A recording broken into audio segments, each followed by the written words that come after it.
오늘도 예배 자리에 나오신 우리 모든 분들에게 말씀과 또 예배를 통하여 은혜가 되는 귀한 시간 되시기를 주님의 이름으로 축원합니다.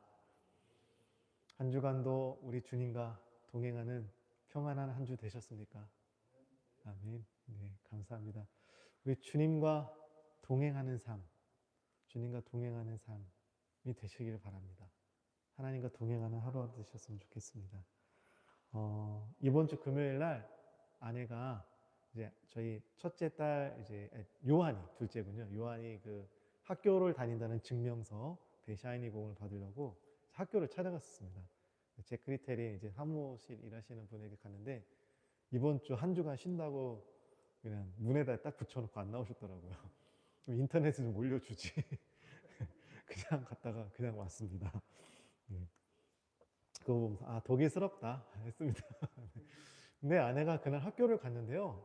그날 이제 좀 이제 큰 학생들, 곧 이제 고등 이제 13학년 된 학생들이 큰 애들이 일찍 학교에 와가지고 서로 막 격려하고 막 인사하고 막 시험 잘 보자고 화이팅 막 하고 있대요. 그래서 왜 그런가 하고 봤더니만 제크리테린이 일 안 한다는 건 안 올라왔는데 오늘은 이제 아비투어를 보는 이제 한국식 수능 시험을 보는 우리 학생들이 예비 시험이 포압이라고 그래서 오늘 학교에서 조용히 하고 계시라고 시끄럽게 하면 안 된다고 이제 그거를 공지하는 안내가 인터넷에 떠 있었고요.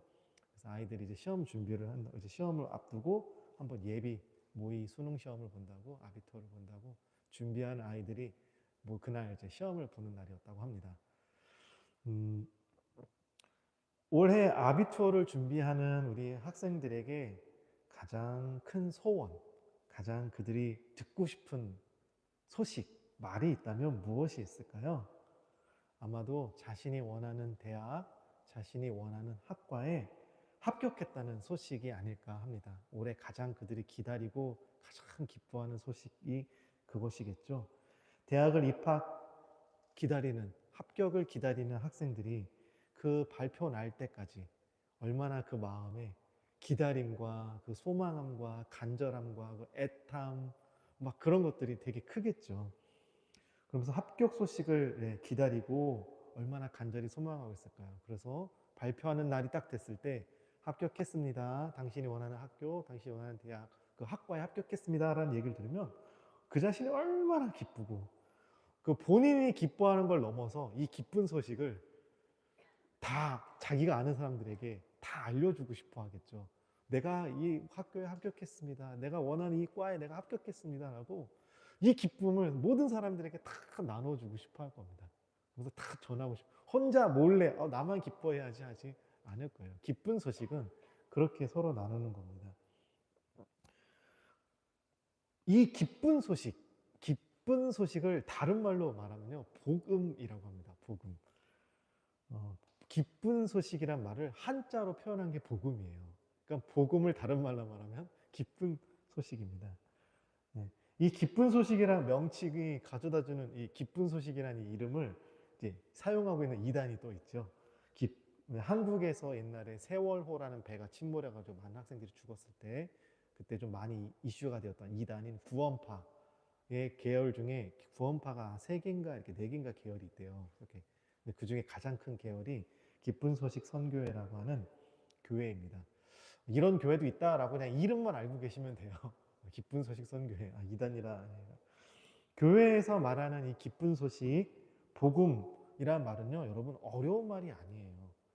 기쁜 소식이 뭐예요? 복음이 뭐예요? 이렇게 물어본다면 교회 안에서 기쁜 소식, 우리가 복음이라고 말하는 것은요, 나에게 기쁜 소식인 겁니다. 나에게 기쁜 소식을 우리는 복음이라고 얘기하는 겁니다. 그런데 문제는요, 즉, 이 복음, 이 기쁜 소식이 내가 듣고 싶어 하는 어떤 이야기, 내가 소망하는, 내가 가지고 싶어 하는 것들을 얻었을 때, 내가 듣고 싶은 이야기를 들었을 때 이건 나에게 기쁜 소식이잖아요.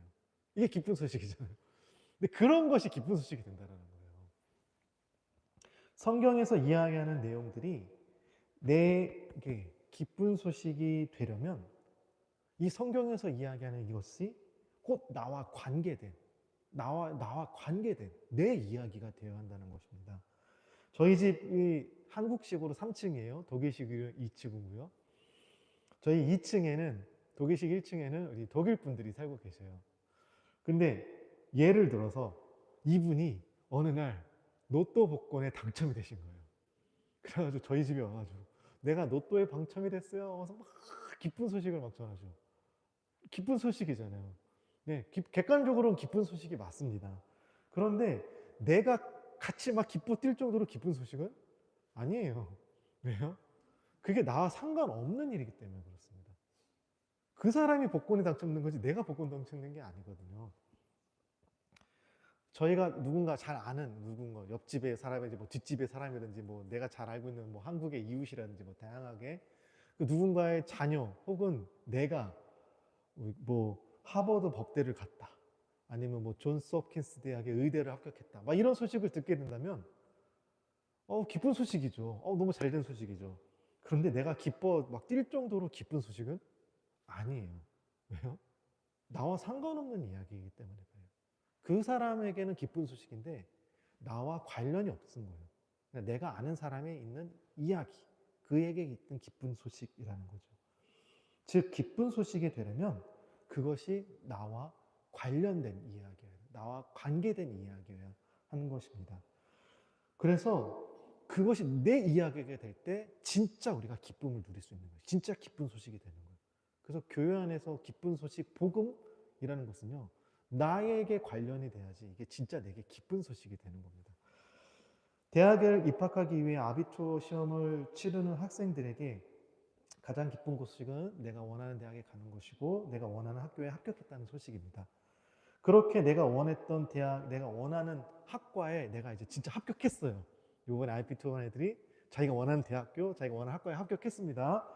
자, 내가 원하는 대학, 내가 원하는 학과에 들어가고 나서 그 뒤에 이 기쁜 소식이 끝났잖아요. 합격했잖아요. 끝났잖아요. 그럼 또 다른 바람이 생기겠죠. 이제 뭐가 생길까요? 이제 대학을 졸업하면 내가 원하는 직장에 취직을 하고 싶은 거죠. 그 직장을 막 이제 지원합니다. 여러 직장들을 지원하는데 그 중에서도 내가 정말 가고 싶은, 너무나 취직하고 싶은 직장이 있어요. 근데 거기에 또 내가 원하는 때에, 원하는 시간, 원하는 직장에 딱 합격을 하게 된 거예요. 합격했습니다. 통보가 왔어요. 저희 직장에 취직이 이제 됐습니다. 오십시오. 얼마나 기쁘겠어요. 와, 내가 저 직장, 꿈의 직장, 모든 사람들이 각오하는 직장에 내가 합격을 했어요. 너무 좋아요. 라고 하겠죠. 그렇게 내가 간절히 바랬던 이제 직장에 취직을 했습니다. 그런데 이제 직장 생활을 하면서 또 다른 문제와 고민이 발생한다는 것이죠. 이것은 특히 우리 한국 사람들이 좀 더 큰 것 같아요. 직장 생활하는 사람들이 예수님의 다시 오심 이 재림날보다 더 간절히 기다리는 날이 있다고 합니다. 네. 공휴일, 빨간 날, 빨간 날을 이렇게 간절히 기다린대요. 직장 생활 하시는 분들이. 그래서 달력이 있는 평일 중에 빨간 날을 이렇게 다 찾습니다. 이날은 일주일 중에 4일을 쉴 수 있어. 너무 좋아. 이날은 토요일, 주일이 포함됐어. 이런 일주일 내내 학교 일하러 가야 되네. 이거 뭐야, 막 이렇게 억울해하는 공휴일이 있습니다. 그래서 우리 직장인들이 새해 출근하면 제일 먼저 하는 일이 달력을 펴놓고 빨간 날이 올해 몇 개 있나 체크하는 게 새해 첫 업무래요. 그걸 제일 먼저 체크한다고 하는 농담 이야기 됐습니다. 이렇게 직장에 취직하고 나서 그가 일상에 누릴 수 있는 기쁜 소식은요, 빨간 날이 언제야, 쉬는 날이 언제야, 그래서 쉬는 날, 이게 기쁜 소식이죠. 또 한 달에 한 번씩 기다리는 기쁜 소식이 있죠. 월급날. 월급날이 기쁜 소식이라고 합니다. 이렇게 세상이 주는 기쁜 소식이 있어요. 세상이 우리에게 주는 기쁜 소식이 있습니다. 내가 원하는 좋은 대학, 내가 원하는 좋은 과, 혹 합격하는 것, 내가 원하는 직장에 취직하는 것, 그리고 또 분명히 높은 원봉이 막 이렇게 올라간다. 이런 것들은 나에게 기쁜 소식이에요. 이게 나쁜 소식이 아니에요. 기쁜 소식이 맞아요. 우리를 기쁘게 해줍니다. 그런데 이런 소식에는요, 특징이 있어요. 무슨 특징이냐면요, 일시적이라는 거예요. 일시적.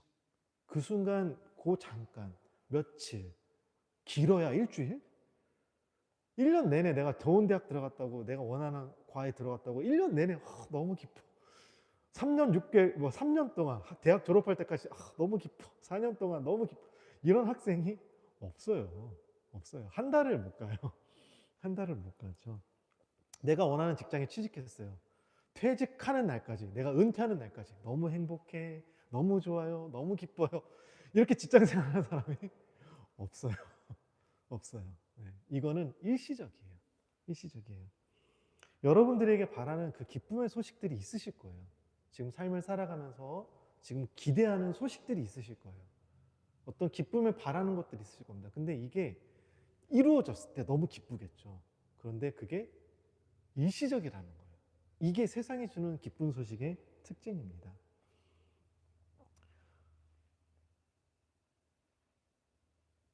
금방 사라지는 기쁜 소식. 네. 그게 우리가 주는, 세상이 주는 기쁜 소식. 그런데 내가 먹고 살기 위해서, 내가 이 세상을 살아가기 위해서는요, 이 정도만 해도 우리가 동기부여가 돼요. 이 정도 기쁜 소식만 위해도, 내가 좋은 학교를 취직하기 위해서, 좋은 직장에 들어가기 위해서, 내 연봉이 올라가기 위해서, 이 정도의 조건만 돼도 사람들이요, 동기부여가 되고 자신에 대해서 열심을 합니다. 그래서 이걸 왜 해야 되는지, 또 어떤 환경이나 어떤 상황을 탓하거나 하지 않아요. 그냥 해야 된다고 생각하고 해요. 그리고 살아갑니다. 사람이요, 그래서 마음을 먹으면요, 어떻게 해서든지 그 상황을 만들어서 하더라고요. 마음 먹으면, 이걸 해야 될 일이라면 하더라고요. 저희 아이를 보면서 제가 그걸 되게 많이 가끔씩 느껴요. 저희 첫째 딸이 수요일 날은 1, 2교시가 수영이에요. 스포츠인데 수영을 하러 가야 돼요. 그러다 보니까 그날은 학교를 30분 일찍 들어가야 돼요. 학교를 30분 일찍 가야 됩니다. 그래서 평소에는 버스를 타고 시간에 맞춰서 들어가는데 요때는 좀 일찍 가요. 그래서 아내가 차로 직접 데려다 줘요. 버스를 타면 늦으니까.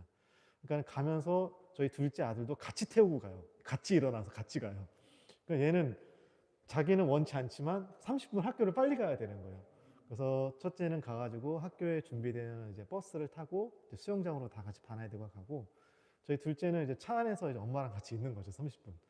근데 얘가 시험이 있을 때는 엄마랑 같이 시험 준비를 합니다. 근데 시험 같은 게 없을 때, 평일날 그때는 차 안에서 엄마 30분 시간 남았으니까 나 게임해도 돼? 그래요. 그러니까 상황만 생기면, 여유만 생기면 아들은 게임을 할 수 있는지 물어봐요. 그래서 게임을 하려고 합니다. 사람은 무에서 유를 창조의 능력은 없어요. 하지만 사람은 자신이 갖고 있는 안에서, 자신의 능력 안에서, 자신의 시간 안에서 자기가 원하는 것이 있으면 어떻게 해서든지 시간을 쪼개서라도 그것을 하려고 합니다. 그쵸, 여러분? 다 고개를 끄덕끄덕 하시는 거 보니까 맞아요. 내가 무에서 유를 창조하는 능력은 없지만 내가 정말 하고 싶은 마음이 있으면 뭔가를 노력해서 한다니까요. 쪼개서라도 하게 됩니다. 우리가 사는 이 인생이요. 그런데 확실한 것들이 여러분 있으세요? 아니면 확실한 게 더 많아요? 아니면 불확실한 게 더 많을까요? 우리의 삶 가운데. 인생은요, 불확실한 게 대부분이죠. 불확실한 게 대부분이죠. 저에게 이런 것들도 하고 싶은 마음이 있고, 어떤 이런 것들도 갖고 싶고, 뭐 어떤 이런 것도 이루고 싶은 어떤 생각들이 있을 겁니다. 그쵸? 각자 여러분 모두에게 그런 것들이 있어요. 이런 것도 좀 하고 싶고, 이런 것도 좀 갖고 싶고, 이런 것도 이루고 싶은 마음이 있는데, 그거를 우리가 다 할 수 있을까요? 다 이룰 수 있을까요? 다 가질 수 있을까요? 그럴 수 없어요. 불확실해요. 이건 확실해. 누구 어느도 나에게 그렇게 준다, 이걸 너가 가질 수 있다, 이걸 누릴 수 있다라고 얘기하지 못합니다. 그런데 우리가 이 세상을 살아갈 때 어떤 일이 일어날지 우리는 아무도 몰라요. 미래에 대한 확실한 것보다 불확실한 게 대부분이에요. 대부분이에요. 그런데 모든 사람들에게 확실한 게 한 가지 있어요. 확실한 게. 이거는 분명히 확실한 게 있어요. 이게 뭐냐면 모든 사람이 죽는다라는 것은 확실해요. 그렇죠? 죽는다는 건 확실합니다. 저와 여러분들이 모두에게 어떤 일이 생길지는 몰라요. 불확실해요.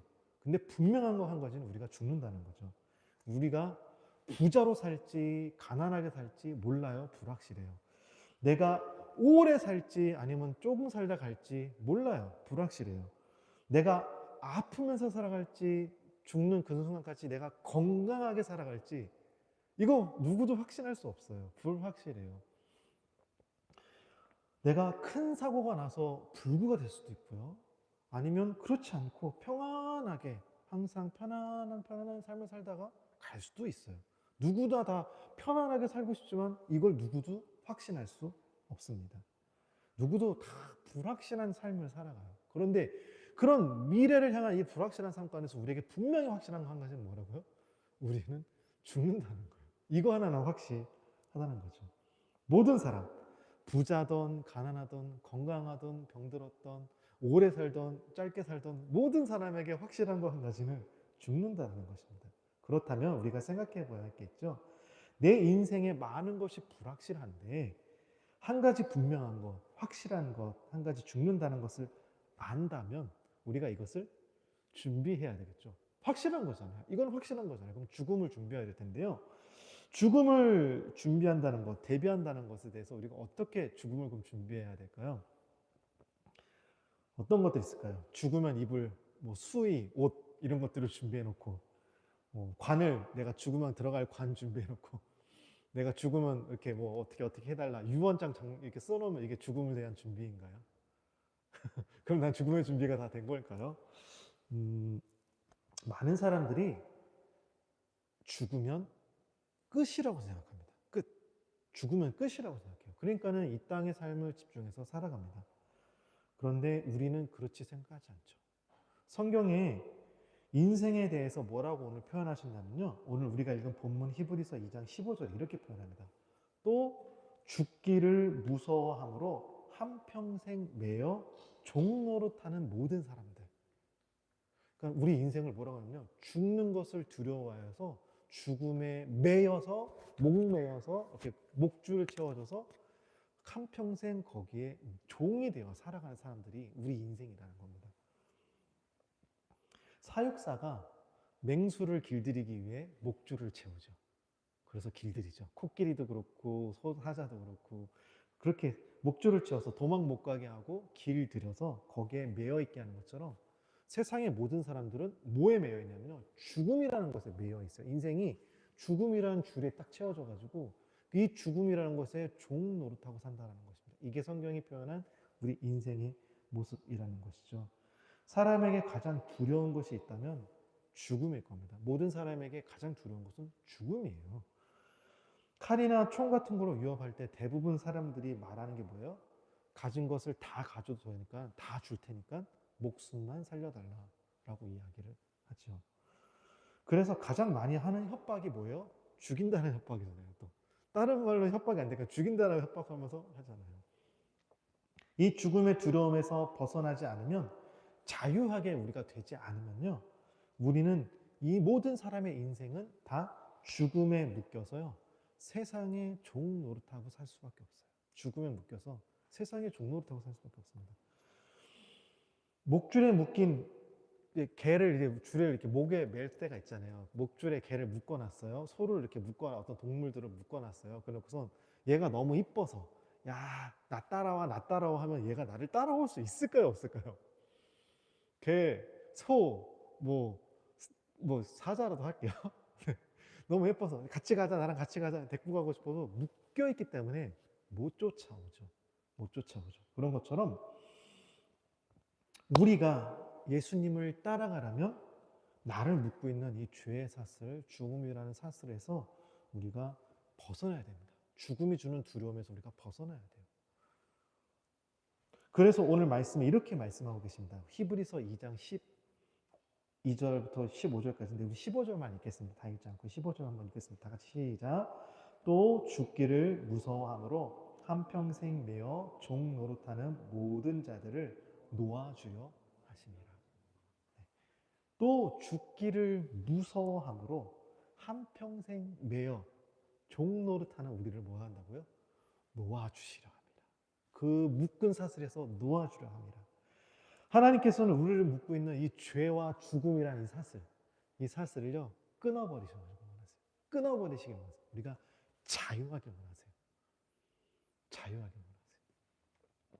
그것을 해방시켜주기 위해서 누구를 보내주셨냐면 바로 예수님을 우리에게 보내주셨습니다. 예수님께서 저와 여러분들을 자유롭게 하기 위해서 이 세상에 오셔서 십자가에서 죽으셨습니다. 죽으신 후에 다시 살아나신 예수님께서는요, 더 이상 죽음이라는 것이 우리를 묶을 수 없음을 보여주셨어요. 죽으셨고 모든 죄를 해결하셨죠. 그리고 다시 살아나심으로 더 이상 죄와 죽음이라는 것이 너희를 묶을 수 없어. 너희를 이렇게 노예로 묶을 수 없어. 너희는 그것을 자유한 사람이야. 죄에서 자유하고 죽음에서 자유한 사람이야. 이걸 예수님께서 우리에게 보여주신 겁니다. 몸소 증명해 주셨죠. 내 인생에 많은 것이 불확실한데 한 가지 분명한 것 사실, 한 가지. 죽음에서 자유할 수 없다. 그런데 또 한 가지 분명한 사실, 예수님 믿는 저와 여러분들에게 분명한 사실, 맞아요. 우린 죽음에서 자유할 수 없고 모든 사람이 죄를 짓고 있어요. 근데 예수님께서 십자가에서 우리를 위해 죽으심으로 모든 죄는 다 용서되었고 우리는 더 이상 죄에서 매여 있을 필요가 없다라는 것입니다. 이것이 또 분명한 사실인 거죠. 이 사실을 예수님께서는 믿기만 하면 된다고 하셨습니다. 믿기만 하면 된다. 죄와 죽음에서 나를 자유할 수 있는 방법, 죄와 죽음이라는 것은 나를 자유할 수 있게 하는 방법이 우리 인간에게는 없어요. 배고프면 먹을 수 있고요. 뭐 노력해서 돈 벌어서 먹을 수, 이런 뭐 우리가 삶을 살아가면서 해결할 수 있는 문제들이 있는데, 안 되면 뭐 도움을 요청해서 해결할 수 있는 부분이 있는데, 죄와 죽음에 대한 것만큼은 우리 인간이 해결할 수 있는 방법이 전혀 없는 거예요. 그래서 우리의 노력으로 안 돼요. 이 세상의 모든 돈을 다 하나님께 갖다 드리면, 이 세상의 모든 재물, 돈, 보물, 뭐 금, 이런 거 다 갖다 하나님께 드리면, 하나님 우리를 구원해 주세요, 우리에게 구원해 주세요, 하나님 그걸 우리가 구원을 살 수 있을까요? 그럴 수 없어요. 우리가 갖고 있는 가장 높은 권력, 우리가 가지고 있는 가장 큰 힘, 뭐 이런 걸 가지고 이걸로 가지고 해결해 보자. 힘 있는 사람이 문제를 뭐 해결해 줄 수 있는 것처럼, 뭐 이렇게 우리가 한번 힘을 가지고 한번 해결해 보자. 그럴 수 없어요. 그럴 수 없어요. 사람의 모든 노력을 해결할 수 없고, 이 확실한 분명한 이 죽음 문제를 성경은 뭐라고 얘기하냐면요, 너무 간단해요. 예수님을 믿으면 돼. 예수님을 믿으면 돼. 이게 우리에게 주신 성경이 말하는 기쁜 소식입니다. 그래서요, 이게 모든 사람에게 다 기쁜 소식인데, 아까 처음에 말씀드린 것처럼 이게 나의 이야기가 될 때 이게 진짜 기쁜 소식이에요. 우리 2층 아저씨가 로또 복권 당첨됐어요. 옆집 아이가 베를린 법대에 갔어요. 하이델베르크 의대에 갔어요. 이게 남의 소식인 거잖아요. 나에게 전혀 기쁜 소식이 안 되는 거라면 마찬가지인 것처럼 내가 죄와 죽음에서 나를 자유하게 하셨습니다. 이 소식이 저와 여러분들에게 기쁜 소식이 되려면 이게 나의 이야기가 되어야 한다는 것이죠. 나와 관계되었을 때, 이게 나의 일이 되었을 때 이것은 비로소 우리에게 기쁜 소식이 됩니다. 그래서 성경 속에 예수님께서 계속 우리에게 이렇게 말씀하세요. 내가 너희가 바라는 것을 주려고, 너희가 원하는 것들을, 나에게 기쁜 소식 되는 것들을 주려고 이 땅에 온 것이 아니라 나의 생명을 주려고 왔어. 너희가 원하는 것, 바라는 것을 줄 수 있는 능력이 나에게 분명히 있어. 예수님께서 분명히 줄 수 있는 능력이 있어요. 우리가 원하는 것, 바라는 것들을 다 줄 수 있는 능력이 있으십니다. 그렇지만 너희가 원하는 것을 준다고 해서, 너희가 원하는 것 다 준다고 너희가 만족하고 행복하고 그런 것이 아니야. 너희가 원하는 것을 얻는다고 해서 죄와 죽음의 문제가 해결되지 않아. 그것을 준다고 너희가 죄와 문제가 해결되지 않아.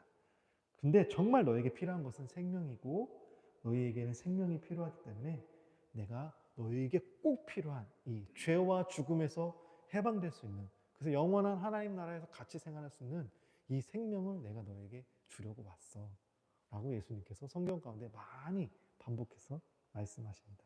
그래서 우리 신앙생활에서는요, 중요한 것이 우리가 잘 믿느냐 못 믿느냐가 아니에요. 무엇을 믿느냐가 중요해요. 예수님을 잘 믿으시는 분들이 있어요. 그런데 잘 믿는 이유가 뭐냐라고 했을 때, 예수님을 통해서 복 받고 싶어서, 잘 되고 싶어서, 형통하고 싶어서, 내 지금 있는 문제가 어려운 문제, 내가 감당할 수 있는 문제를 해결받고 싶어서 예수님을 믿습니다 라고 한다면 이건 좀 다른 문제예요. 그래서 예수님이 그걸 안 주셨을 때, 그 큰 문제가 해결되지 않았을 때, 혹 그 큰 문제 때문에 내가 완전히 그냥 망해버렸을 때 실망하고 떠나시는 분들이 계세요. 내가 예수님께 이렇게 기도했는데, 내가 예수님께 이렇게 헌금했는데, 내가 예수님께 이렇게 열심히 했는데 어떻게 예수님 나에게 이러실 수 있어요? 이걸 왜 주지 않으세요? 왜 이걸 응답해 주지 않으세요? 라면서 크게 실망하고 돌아가는 경우가 있어요. 이거는 예수님 자체를 믿는 것이 아니라 예수님이 주신 수 있는 어떤 것, 그것을 통해 내가 얻을 수 있는 기쁜 소식이라는 거죠. 더운 여름에 한 선교사님이 이야기해요. 더운 여름날이었는데 선교사님이 이제 창문 밖으로 창문 밖을 보면서 덥다, 날씨 참 덥다 이러면서 갑자기 수박이 먹고 싶다 라는 생각이 들었더래요. 수박이 먹고 싶다, 시원한 수박, 얼음 동동 튀어온 화채를 먹고 싶다, 뭐 이런 생각들을 하고 계셨대요. 그럼 창문 밖을 보면서 수박이 먹고 싶다는데요, 갑자기 차 한 대가 딱 선교센터로 딱 들어오더래요. 그럼 어떤 분이 차에서 내리시더니만 트렁크를 열는데 그 수박을 2개를 꺼내시는 거예요. 그 선교센터 안으로 들어오시더래요. 그래서 선교사님이 생각하기를, 와, 오늘 점심때 나 수박 먹나 보다, 하나님이 내 마음을 아시고 내 기도를 들으셨나 보다, 그러면서 되게 기대를 했대요. 수박 먹겠다. 근데 이렇게 하면서 막 기대하고 있는데 어느 좀 있다가 갑자기 이분이 나오시는데 수박을 들고 나오시더래요. 그래서 차에 다시 싣고 문을 닫고 가시더래요. 그러니까 선교사님이 순간 너무너무 실망이 드신 거예요. 너무너무 내가 수박 먹고 싶다고 생각했고 하나님이 내 기도를 들어주셔서 수박을 내가 갖고 왔나 보다 생각했는데 다시 갖고 가니까 수박을 못 먹게 됐잖아요. 그러니까 너무 실망하신 거예요.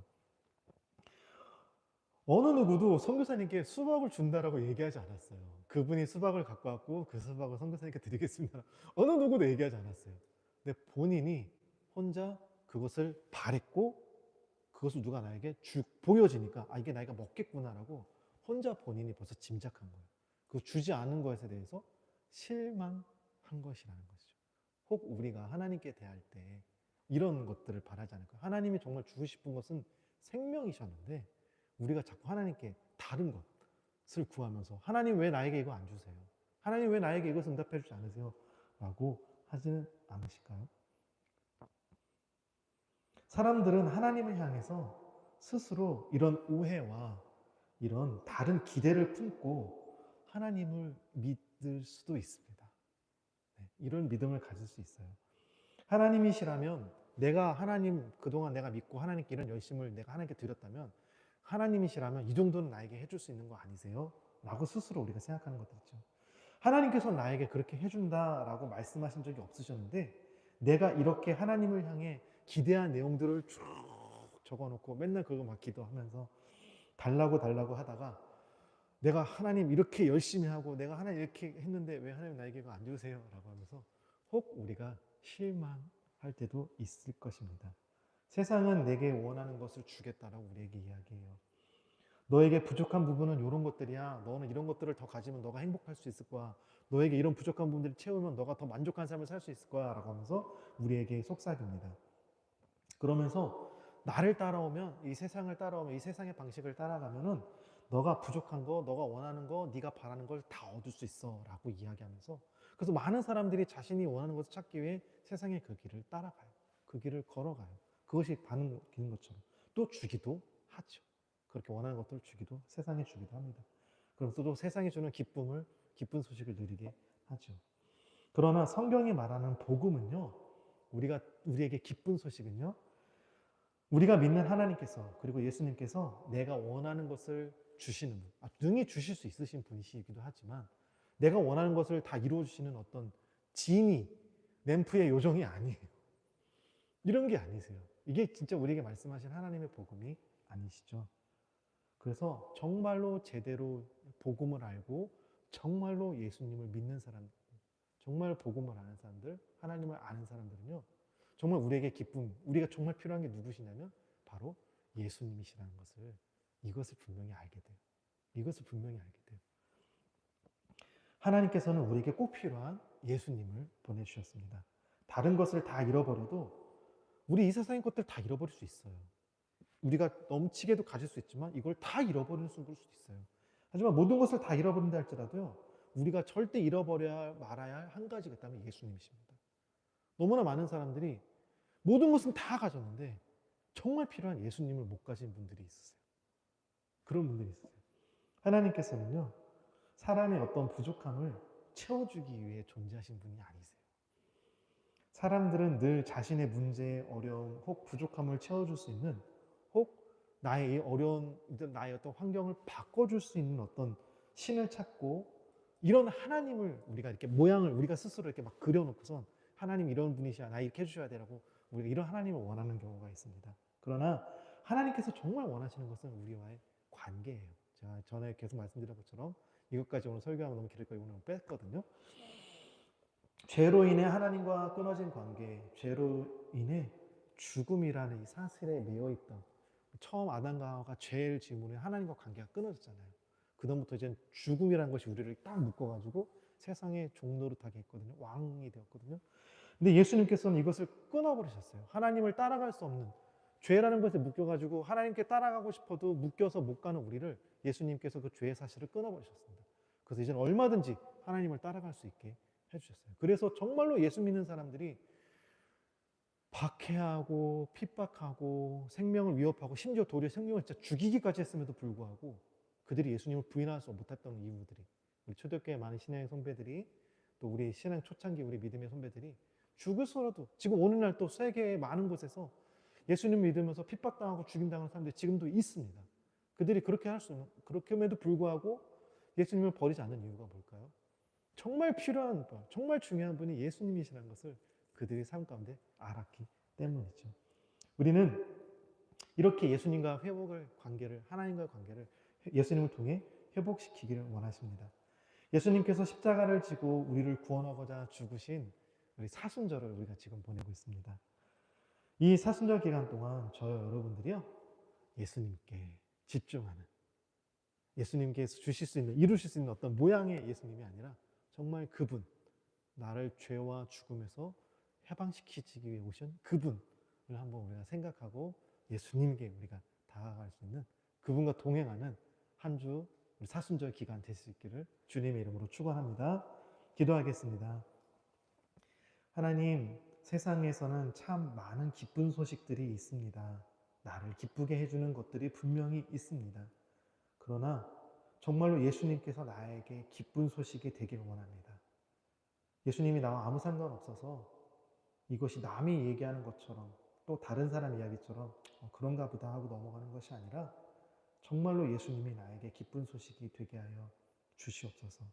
세상에서 주는 단지 그냥 짧은 일시적인 그 기쁜 소식 때문에도 기뻐하는데, 정말 영원한 변함없으신, 늘 언제나 한결같으신 그 예수님 때문에 우리가 언제나 기뻐할 수 있는 삶이 되게 하여 주시옵소서. 인생은 죽기를 무서워해서 한평생 이 죽음의 두려움에 매여 종노릇하는 삶을 살아가고 있습니다. 그런데 우리 예수님께서는 우리를 이 사슬에서 자유하게 하셨고 우리를 해방시켜 주셨습니다. 그렇게 나를 위하여 십자가에 죽으신 우리 예수님의 그 십자가를 묵상하는 사순절 기간, 정말로 우리 예수님과 함께하는, 더욱더 예수님을 깊이 묵상하는 우리 이 시간 보낼 수 있도록 우리를 인도해 주시옵소서. 이 모든 말씀 우리 주 예수 그리스도의 이름으로 기도드려옵나이다. 아멘.